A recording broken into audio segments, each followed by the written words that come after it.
আসসালামু আলাইকুম ওয়া রাহমাতুল্লাহ। সুপ্রিয় ভিউয়ার্স, আজকে আমরা একটি নতুন বই আলোচনা করব। বইয়ের নাম হচ্ছে মুমিনের পারিবারিক জীবন। বইটির লেখক হচ্ছে অধ্যাপক মোহাম্মদ ইউসুফ আলী। চলুন তাহলে শুরু করা যাক। প্রকাশকের কথা, আদর্শ সমাজ বিনির্মাণে পরিবারের ভূমিকা অপরিসীম। আদর্শ পরিবারই পারে উন্নত নৈতিক সচেতনতামূলক একটি সমাজ উপহার দিতে। কারণ একজন মানুষের জন্ম এবং বেড়ে ওঠা থেকে শুরু করে নৈতিক উৎকর্ষতার প্রশিক্ষণ পরিবার থেকেই শুরু হয়।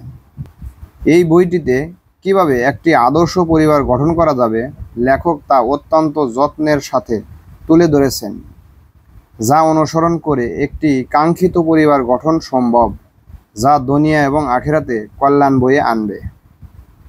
পারিবারিক জীবন সম্পর্কে বাজারে বেশ কিছু বই রয়েছে, যেগুলোর কোনোটির কলেবর বেশ বড়, আবার কোনোটি অনেক ক্ষেত্রে বিস্তারিত নয়।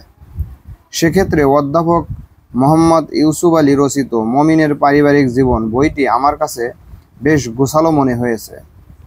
আশা করি পাঠক সমাজ বইটি পাঠে লাভবান হবেন। বইটির লেখক 2003 সালের 26শে ফেব্রুয়ারি আমাদের ছেড়ে চলে গেছেন পরপারে। মহান আল্লাহ রব্বুল আলামিন লেখককে জান্নাতুল ফেরদাউসের সর্বোচ্চ মর্যাদা দান করুক, আমিন। সূচিপত্র। প্রথম অধ্যায়, পারিবারিক জীবনের অপরিহার্যতা ও গুরুত্ব। পরিবারের সংজ্ঞা ও বংশীয় ধারা পরিক্রমা। একক পরিবার ও যৌথ পরিবার। পরিবারের ধারণা ও আল কোরআন। দ্বিতীয় অধ্যায়, নারী পুরুষের সম্পর্ক ও অবস্থান। ইহুদিদের ধর্মমতে নারী, খ্রিস্টীয় ধর্মমতে নারী, প্রাচীন ভারতীয় শাস্ত্র ও সমাজে নারী, ইউরোপে নারীর অবস্থা, প্রাচীন আরবে নারীদের অবস্থা, আল কোরআনে নারীর অবস্থান ও মর্যাদা, মা হিসাবে নারীর অবস্থান ও মর্যাদা, স্ত্রী হিসাবে নারীর অবস্থান ও মর্যাদা, কন্যা হিসাবে নারীর অবস্থান ও মর্যাদা, সাধারণ সদস্য হিসাবে নারীর অবস্থান ও মর্যাদা। তৃতীয় অধ্যায়, পরিবারের সূচনা। বিয়ে। বিয়ে মানুষ ও পশুর মধ্যে পার্থক্য সূচক ব্যবস্থা। বিয়ে হলো সভ্যতার নিদর্শন।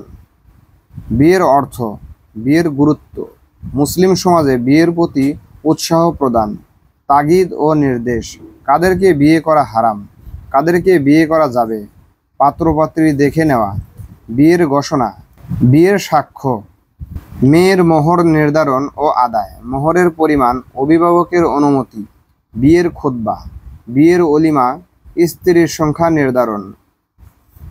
রাসূলুল্লাহ সাল্লাল্লাহু আলাইহি সাল্লাম এর সাথে 10 জন স্ত্রী রাখা বর্তমান মুসলিম সমাজে বিয়ে ও বর্তমান যুব সমাজের মন মানসিকতা। বিয়ের অনুষ্ঠান আদিতে শরীয়ত বিরোধী কার্যক্রম, মোহরের পরিমাণ, যৌতুকের প্রচলন, একাধিক বিয়ে। চতুর্থ অধ্যায়, পারিবারিক জীবনের সবচেয়ে গুরুত্বপূর্ণ বিষয় দাম্পত্য জীবন। দাম্পত্য জীবনের অপরিহার্য দাবি, নবদম্পতির দুটি জীবনের সার্থক সমন্বয় ও সমঝোতা সাধন, পারিবারিক জীবনের সুষ্ঠু শৃঙ্খলা বিধান, পবিত্র যৌন জীবন, স্বামী স্ত্রীর মধ্যে প্রেম প্রীতি ও ভালোবাসার সম্পর্ক সৃষ্টি, জীবনযাপনের অপরিহার্য দাবি পূরণ, পরিবারে দ্বীনি পরিবেশ সৃষ্টি করা, আত্মীয়তার সম্পর্ক বজায় ও অটুট রাখা, সুখী দাম্পত্য জীবনের চাবিকাঠি, দাম্পত্য জীবনের দাবিসমূহের যথার্থ ও সার্থক বাস্তবায়ন, সংকীর্ণতার ঊর্ধ্বে ওঠা ও উদারতা প্রদর্শন, ছোটখাটো জিনিস উপেক্ষা করা, পারিবারিক কাজ পরামর্শের ভিত্তিতে করা, পরস্পর আপন হয়ে যাওয়া, যৌন স্বাদ গ্রহণের মাধ্যমে সম্পর্ক গভীর করা, পারস্পরিক হাদিয়া তোহফা প্রদান। পঞ্চম অধ্যায়, স্বামীর অধিকার ও দায়িত্ব। স্বামীর অধিকার, পরিবার পরিচালনা ও কর্তৃত্বের অধিকার, স্ত্রীর স্বাধীন চলাফেরায় বিধিনিষেধ আরোপের অধিকার, স্ত্রীর নফল ইবাদতে বিধিনিষেধ আরোপের অধিকার, সম্ভাব্য সাহচর্য ও সার্বিক সহযোগিতা লাভের অধিকার, স্ত্রীর সাজসজ্জা দেখার একমাত্র অধিকার স্বামীর, স্বামীর গোপনীয় বিষয়, আমানত ও ধন সম্পদ রক্ষার অধিকার, যৌন চাহিদা পূরণ ও পরিতৃপ্তি লাভের অধিকার, অবাধ্য স্ত্রীকে শাসনের অধিকার, তালাক প্রদানের অধিকার, স্বামীর দায়িত্ব, মোহর প্রদানের দায়িত্ব, খোরপোশ প্রদানের দায়িত্ব, স্ত্রীর প্রতি সদ্য ব্যবহার করার দায়িত্ব, স্ত্রীর প্রতি ভালোবাসা, স্নেহ মহব্বত ও দরদ রাখার দায়িত্ব, স্ত্রীকে শিক্ষাদানের দায়িত্ব, স্ত্রীকে সংশোধনের দায়িত্ব, স্ত্রীকে দিনীমুখী করা ও দিনী চেতনা সৃষ্টির দায়িত্ব, স্ত্রীকে যৌন তৃপ্তি দানের দায়িত্ব, স্ত্রীর আত্মীয় স্বজনের খোঁজ খবর নেওয়া এবং যথারীতি সমাদর করার দায়িত্ব, নিয়ম মাফিক তালাক প্রদান ও ভালোভাবে বিদায় করার দায়িত্ব, একাধিক স্ত্রীর ক্ষেত্রে যথাসম্ভব সমতা রক্ষা ও ইনসাফ কায়েমের দায়িত্ব। ষষ্ঠ অধ্যায়, স্ত্রীর অধিকার ও দায়িত্ব। স্ত্রীর অধিকার, মোহর লাভের অধিকার, খোরপোশ পাবার অধিকার, স্বামীর নিকট থেকে সদ্য ব্যবহার পাওয়ার অধিকার, স্বামীর আদর সোহাগ ও স্নেহ ভালোবাসা পাওয়ার অধিকার, যৌন তৃপ্তি লাভের অধিকার, খোলা তালাক প্রদানের অধিকার। স্ত্রীর দায়িত্ব, স্বামীর অনুগত থাকার দায়িত্ব, স্বামীকে সঙ্গদান ও সর্বত্রভাবে সম্ভাব্য সহযোগিতা প্রদানের দায়িত্ব, স্বামীকে প্রেম ভালোবাসা দিয়ে বিমুগ্ধ রাখার দায়িত্ব, স্বামীকে যৌন তৃপ্তি দানের দায়িত্ব, স্বামীর বীর্য সংরক্ষণ, গর্ভধারণ ও সন্তান প্রসবের দায়িত্ব, সন্তানকে দুগ্ধদান ও সন্তান প্রতিপালনের দায়িত্ব, নিজের সতীত্ব সংরক্ষণের দায়িত্ব, স্বামীর ধন সম্পদ সংরক্ষণের দায়িত্ব, পরিবারে দিনী পরিবেশ সৃষ্টি ও পরিবারকে দিনীমুখী করার দায়িত্ব, স্বামীর মান সম্ভ্রম রক্ষার দায়িত্ব, স্বামীর আত্মীয় স্বজনের সাথে ভালো ব্যবহার করা ও তাদের খোঁজ খবর রাখার দায়িত্ব, স্বামী স্ত্রীর সম্পর্ক। সপ্তম অধ্যায়, দাম্পত্য জীবনে অশান্তি নেমে আসে কেন?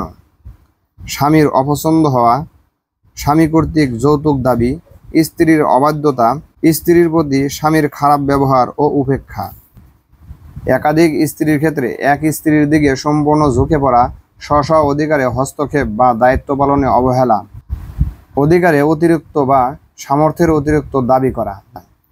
যৌথ পারিবারিক ব্যবস্থা, স্বামী বা স্ত্রী যে কোনো একজন বা উভয়ের সমন্বয় ও সমঝোতা না আসা, একে অপরকে আপন করে নিতে না পারা, ছোটোখাটো জিনিস ধরা ও উদারতার অভাব, ভুল বোঝাবুঝি, স্বামীর যথেচ্ছার ও মারধর করা, যৌন চাহিদা পূরণে অসহযোগিতা, যথাসময়ে সন্তান না হওয়া বা কেবলমাত্র মেয়ে সন্তান হওয়া। অষ্টম অধ্যায়, বিবাহ বিচ্ছেদ ও তালাক। তালাক প্রদানের অধিকার স্বামীর।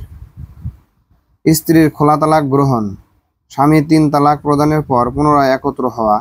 নবম অধ্যায়, পারিবারিক জীবন, পর্দা ও যৌন পবিত্রতা। দশম অধ্যায়, পারিবারিক জীবনে সন্তান ও সন্তান প্রতিপালন। শিশু সন্তানের জন্ম আল্লাহর এক কুদরত, সন্তানের কামনা, সন্তানের প্রতি বাপ মার দায়িত্ব বা সন্তানের অধিকার। মায়ের গর্ভে আসার অধিকার, গর্ভে থাকা অবস্থায় মায়ের সংযত চলাফেরা ও স্বাস্থ্যবিধি পালন, নির্বিঘ্ন প্রসব ও সন্তানের দুনিয়ায় আগমন, মায়ের স্তনের দুধ পান, পিতামাতা কর্তৃক শরীয়তের কতিপয় বিধি পালন, পিতামাতা তাদের পূর্ণ স্নেহ মমতা ও দরদ দিয়ে সন্তান প্রতিপালন। পিতার দায়িত্ব সন্তান বালেগ হওয়া পর্যন্ত তার যাবতীয় ব্যয়ভার বহন করা, সন্তানদের প্রতি সদাচরণ ও ইনসাফ কায়েম, সন্তানকে যথার্থ শিক্ষাদান, সন্তানের চরিত্র গঠন, নৈতিক শিক্ষাদান ও নামাজে অভ্যস্ত করে তোলা, সন্তানের জীবন উদ্দেশ্য নির্ধারণ করে দিন কায়েমের আন্দোলনে শরিক করে দেওয়া, বয়স হয়ে গেলে সন্তানের বিয়ে দান, কন্যা সন্তান প্রতিপালনের গুরুত্ব ও বরকত, দুধমা ও দুধ ভাই বোন, সন্তান প্রতিপালনের স্বার্থে মার পরবর্তী বিয়ে না করা, পুষ্যপুত্র, সন্তান হত্যা ও জন্ম নিয়ন্ত্রণ। একাদশ অধ্যায়, মাতাপিতার প্রতি সদাচরণ ও সন্তানের দায়িত্ব।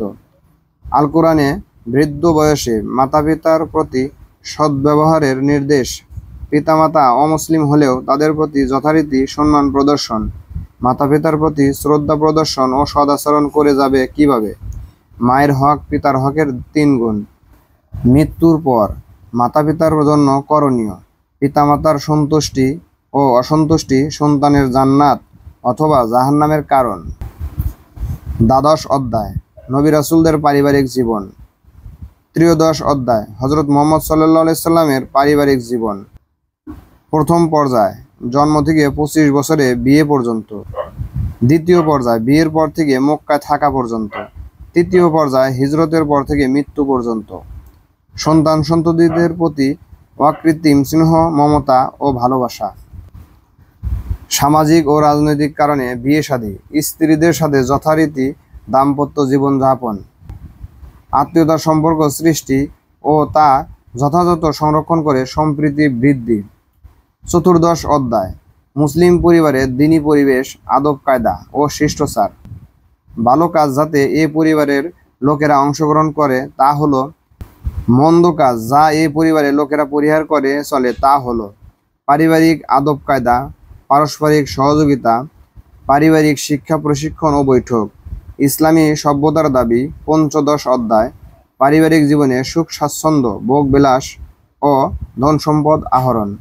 পারিবারিক জীবন ও সুখ স্বাচ্ছন্দ্য, পারিবারিক জীবন ও ভোগ বিলাস, পারিবারিক জীবন ও ধন সম্পদ। 16 অধ্যায় পারিবারিক জীবনের শেষ অধ্যায়, মৃত্যু ও মৃত্যুর পূর্বে আখিরাতের প্রস্তুতি। আখিরাতের প্রস্তুতি করণীয়। 17 অধ্যায় পারিবারিক জীবন শেষ পরিণতির দিকে মহাযাত্রা, মৃত্যু ও তার পরবর্তী অবস্থা, কবর বা বর্জকের জীবন, কিয়ামত, পুনরুত্থান ও হাসর। আখিরাতে পারিবারিক সম্পর্ক কোনো উপকারে আসবে না। 18 অধ্যায় পারিবারিক জীবনের শেষ পরিণতি, জান্নাত অথবা জাহান্নাম, পরিবারের লোকদের সকলে মিলে বেহেশতে গমন। পৃষ্ঠা 15।